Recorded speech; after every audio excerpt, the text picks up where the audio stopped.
Hola, queridos amigos y amigas. Y para los que no nos conocemos, mi nombre es Alexandra Zamora. Yo soy teóloga, tengo estudios en comunicación transcultural y también tengo un doctorado en consejería. Y hoy quiero compartir contigo uno de los temas de esta serie que he llamado inteligencia espiritual. Estas son herramientas para nuestro diario vivir. Y hoy vamos a estar conversando sobre una herramienta importantísima y se encuentra en Colosenses capítulo 3 del verso 23 al 25. Y bueno, te recuerdo, si no te has suscrito a este canal, suscríbete, dale un like a esa campanita, envía esta enseñanza a otras personas. Todo eso nos ayuda para que el algoritmo lo interprete y envíe este programa a muchas personas más y el conocimiento de la palabra de Dios continúe viajando y tocando puertas de muchas familias en el mundo y tú colabores con un granito de arena. Y bueno, sin más, vamos a continuar con la herramienta de la inteligencia espiritual que tenemos para el día de hoy. Vamos a continuar con este estudio sobre este tema que le he llamado inteligencia espiritual. Y serán varios temas en los cuales estoy dando algunas herramientas para el diario vivir desde una perspectiva espiritual. Porque me parece a mí que cuando se habla de inteligencia emocional, cuando se habla inclusive del cerebro o de neurociencia, me parece a mí que la Biblia contempla muchísimos de estos temas, solamente que desde una perspectiva espiritual, pero que sigue siendo inteligencia, nada más que es inteligencia espiritual. Y nos provee herramientas, herramientas para nuestro diario vivir. Así que bueno, vamos a continuar con el tema que tenemos para hoy, que va a ser en Colosenses capítulo 3, del verso 23 al 25.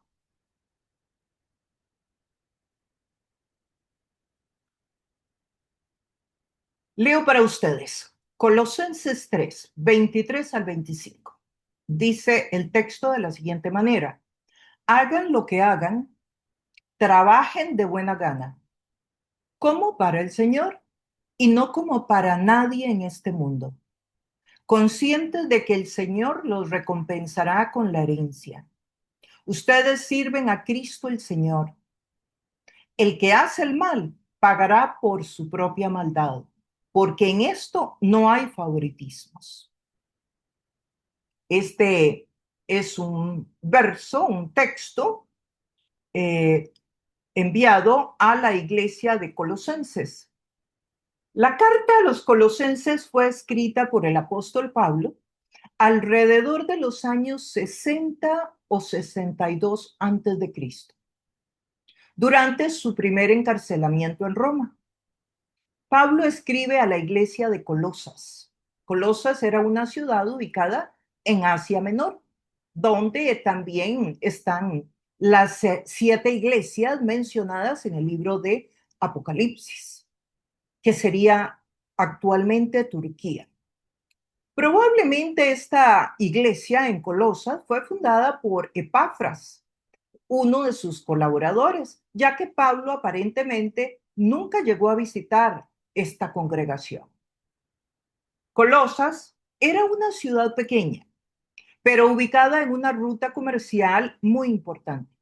Sus habitantes eran una mezcla de población griega, romana, judía, de la región de Frigia. Era un ambiente marcado por el pluralismo religioso, o sea, por una variedad de religiones, filosofías místicas, prácticas ascéticas y mezclas entre ciencias y creencias judías y paganas. Precisamente por eso Pablo escribe para afirmar la supremacía absoluta de Cristo sobre cualquier otro poder espiritual, filosófico o tradición humana. Entre los temas centrales de esta carta a Colosas, Pablo cubre la supremacía y suficiencia de Cristo. Pablo enfatiza que Cristo es la imagen del Dios invisible, creador, el que sostiene todas las cosas y que en él está la plenitud y que los creyentes no necesitan añadir prácticas místicas o legalistas para alcanzar madurez espiritual. Otro tema es la nueva vida del creyente. La fe en Cristo, desde la perspectiva paulina, transforma la manera de vivir. Si una fe que transforma tu estilo de vida. Pablo habla de despojarse del viejo hombre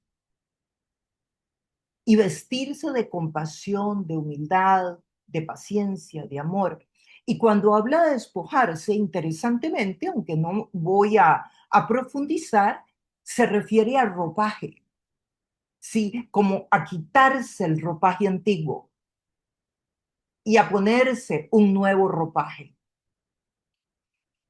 Otro aspecto que también menciona en la carta a Colosenses, que cubre como temas generales, es la vida cotidiana como un espacio de discipulado.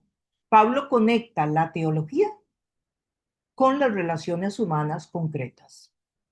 La familia, el trabajo, la comunidad, el servicio.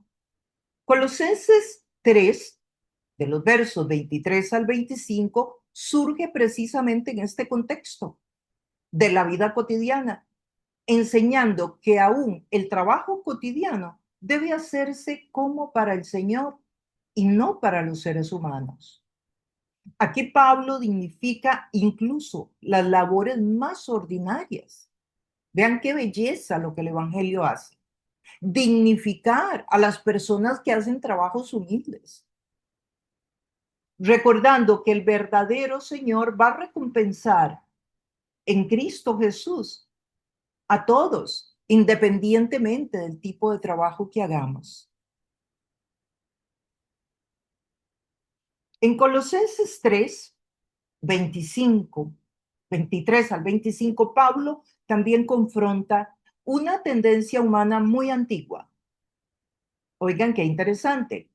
Trabajar bien solo cuando hay reconocimiento, supervisión o beneficio inmediato. Esa tendencia humana, que vamos a trabajar bien si hay un buen reconocimiento, si hay un buen beneficio inmediato.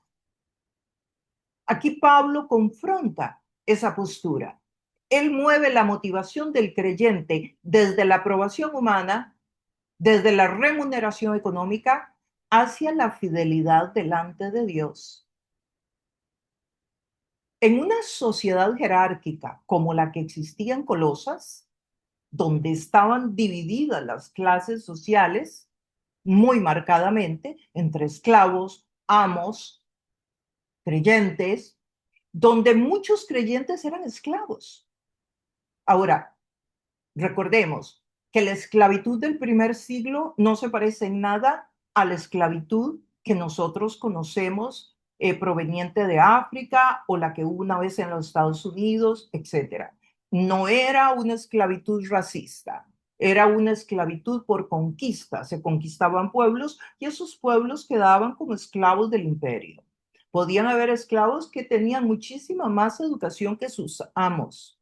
Y en este contexto, un esclavo era más bien como una persona asalariada y el amo vendría a ser como lo que hoy es un jefe. Donde muchos creyentes entonces eran esclavos, trabajadores, personas sin prestigio social, o sea, trabajos humildes muchas veces. Estas palabras tenían una fuerza muy profunda, pastoral y sanadora, libertadora si se quiere. Pablo afirma que Dios ve el trabajo, la integridad, la obediencia, aun cuando el sistema humano no lo valore. A mí esto me parece una ternura de parte de Dios. que todos vamos a recibir recompensa por lo que hacemos, por nuestro trabajo. Esto me parece muy, muy sanador. ¿Por qué? Porque tal vez a ti no te ha tocado, pero hay personas que hacen trabajos muy humildes, muy, muy humildes, y que podrían estar recibiendo un mensaje social de poco valor, su contribución al país, a la compañía, a la sociedad. Y aquí la Biblia viene a dignificar al ser humano, diciendo que lo que hagamos, lo hagamos para Dios. Lo que hagamos, ya sea apiar naranjas, barrer los corredores, operar en un quirófano, defender un caso en la corte o recibir a un cliente y atenderlo bien. Entonces, es correcto decir que la iglesia de Colosas eh, también era una iglesia que estaba muy, muy marcada, entonces, por esta jerarquía social, pero también es correcto decir que la iglesia de Colosas había sufrido la infiltración de enseñanzas falsas, influencias doctrinales que Pablo consideraba peligrosas para la fidelidad del Evangelio, para cuidar el Evangelio.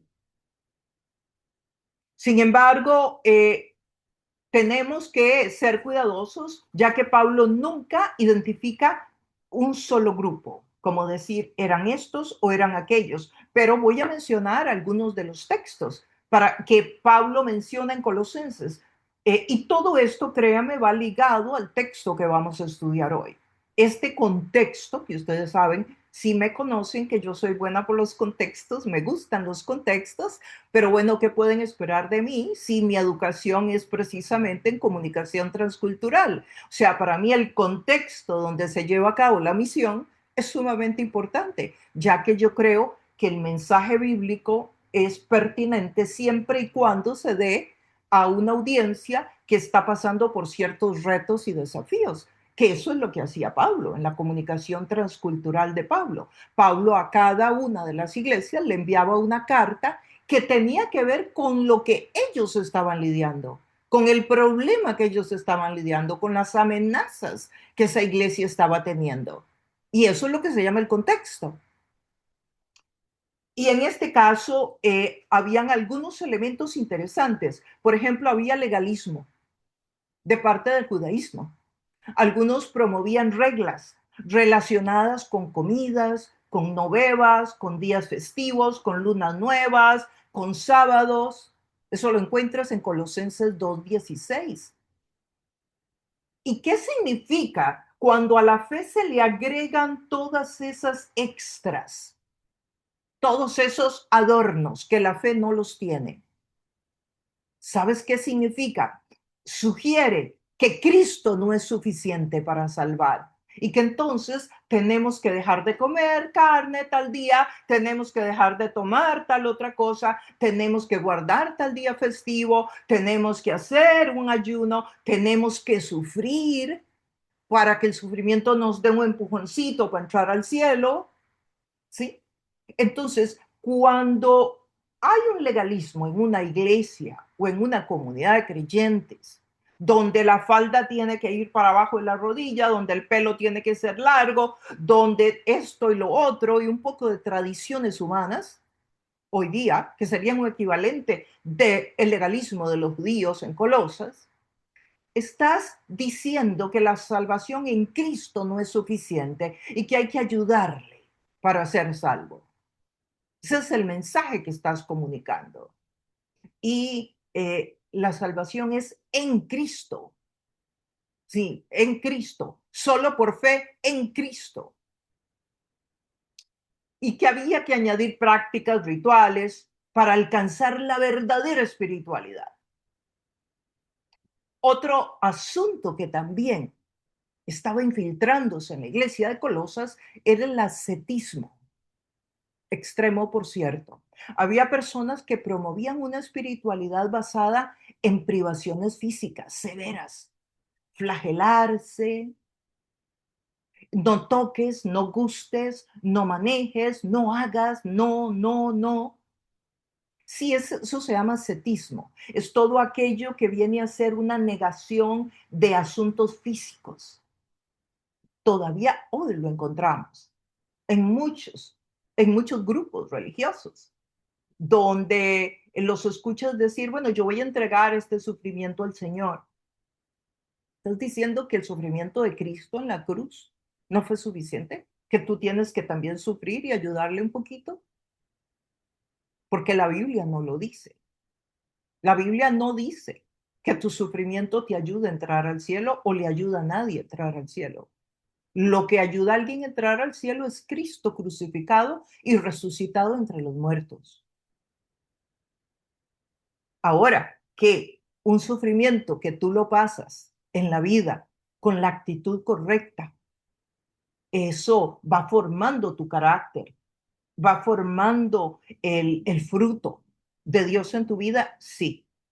Pero que es una palanca para entrar al cielo, no, no.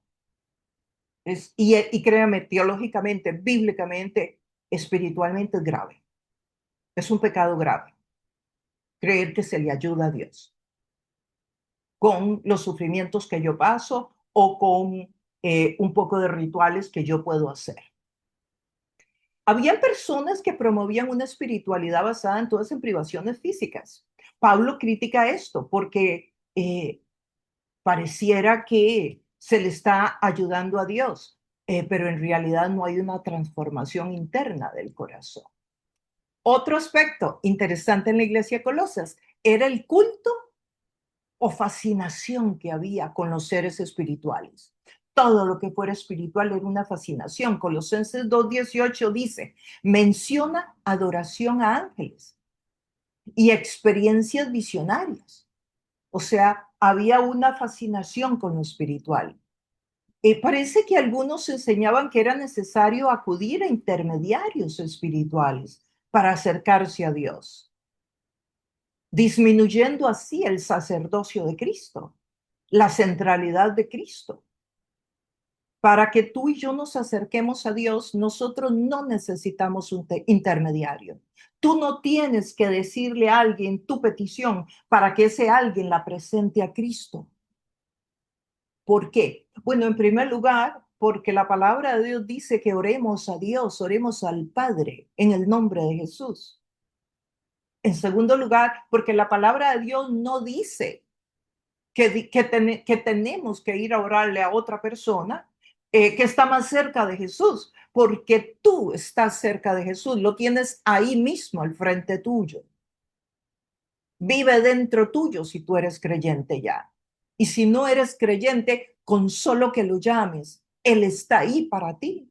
Tú no tienes que usar intermediarios, pero sobre todas las cosas, porque Dios no te lo pide. Y si Dios no te lo pide, ¿quién eres tú para decidir cómo te vas a acercar a Dios? Eso es muy grave, porque puedes estar perdiendo el tiempo, haber perdido años de tu vida, orándole a un tercero, a un cuarto, a un quinto, para que le diga a Jesús cuando tú pudiste hablar directo con Jesús.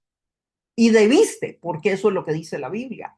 Y quizás no te ha escuchado todo este montón de años que has pasado orando, pidiéndole a otra persona para que esa otra persona le hable a Jesús.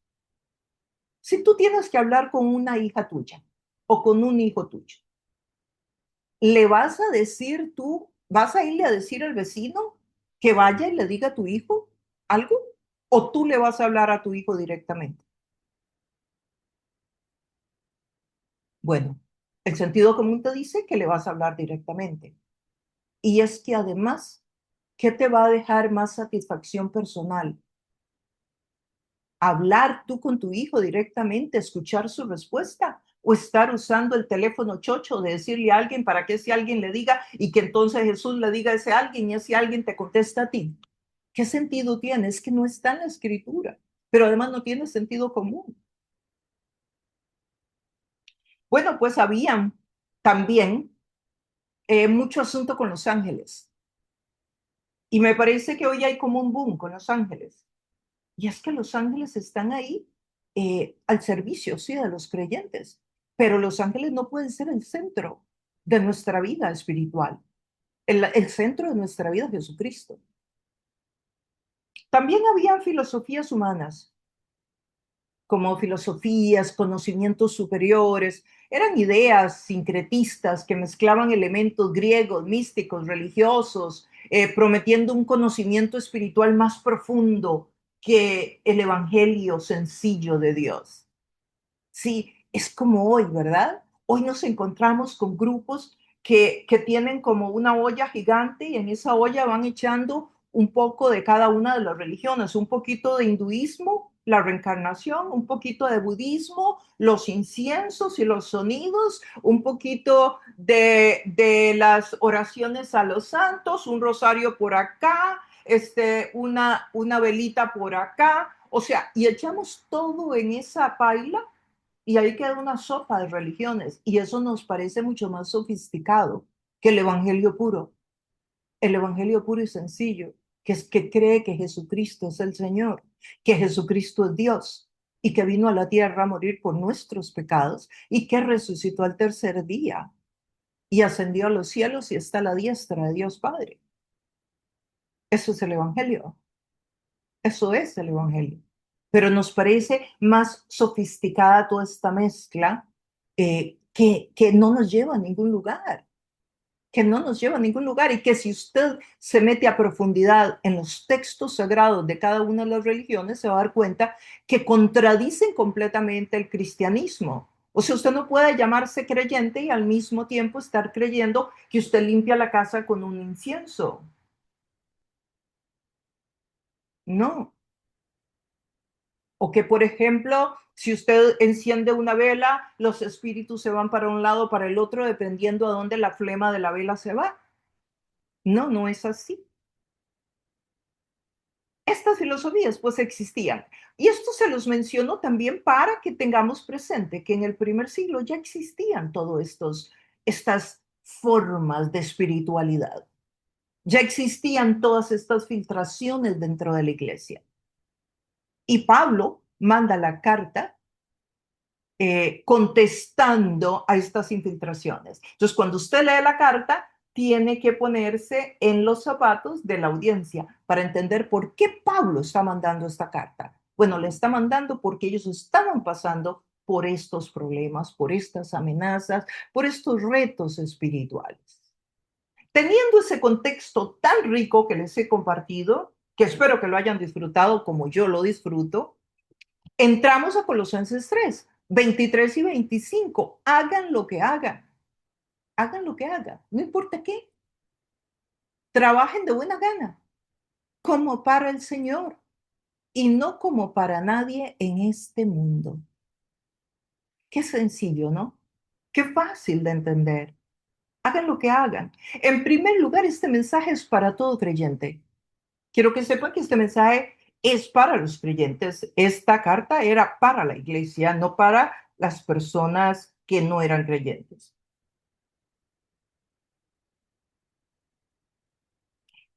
En segundo lugar, Pablo está desenmascarando la teología de que hay asuntos en la vida del creyente que son sagrados y otros que son profanos. Voy a repetir eso. Pablo está desenmascarando cualquier teología que esté comunicando que hay en la vida del creyente dos asuntos, unos espirituales y otros mundanos, o sea, unas cosas sagradas que hacemos y otras actividades que son profanas. Veamos un poquito más sobre este tema. La separación radical, la separación entre lo sagrado y lo profano, porque sucedió eh, hace siglos y no surgió en un solo momento, sino que fue desarrollándose gradualmente por influencias filosóficas, religiosas, culturales, porque la iglesia ha viajado. Claro, la iglesia del primer siglo tuvo que viajar, viajó a otros países. Cuando el evangelio se extendió, la iglesia viajó, el evangelio se movió para otras naciones. Y cuando el evangelio, la palabra de Dios llega a una nueva nación, Bueno, hay un contexto, como hablaba al inicio de este estudio. El Evangelio se está dando en un contexto y ese contexto, ahí hay cultura, ahí hay religiones, ahí hay filosofías, ahí hay ideologías. Los retos, por ejemplo, de la iglesia en Costa Rica son muy diferentes de los retos de la iglesia en los Estados Unidos o de los retos de la iglesia en Burkina o en Corea del Norte o en España. Sí, son diferentes. ¿Por qué? Porque la iglesia y el evangelio se da en medio de un contexto, que eso es precisamente lo que yo estudié, la comunicación transcultural del evangelio, o una de las carreras que estudié. Entonces, cuando nosotros vemos que el evangelio llega a una persona o a un grupo étnico, llámese grupo étnico una nación hoy día, un país, el evangelio tiene que, tiene que navegar en aguas nuevas. Sí, tiene que sortear nuevos retos, nuevos desafíos que vienen del ambiente, a querer meterse en la iglesia, a querer diluir el evangelio, a querer cambiar el evangelio, a querer modificar el evangelio. ¿Ok?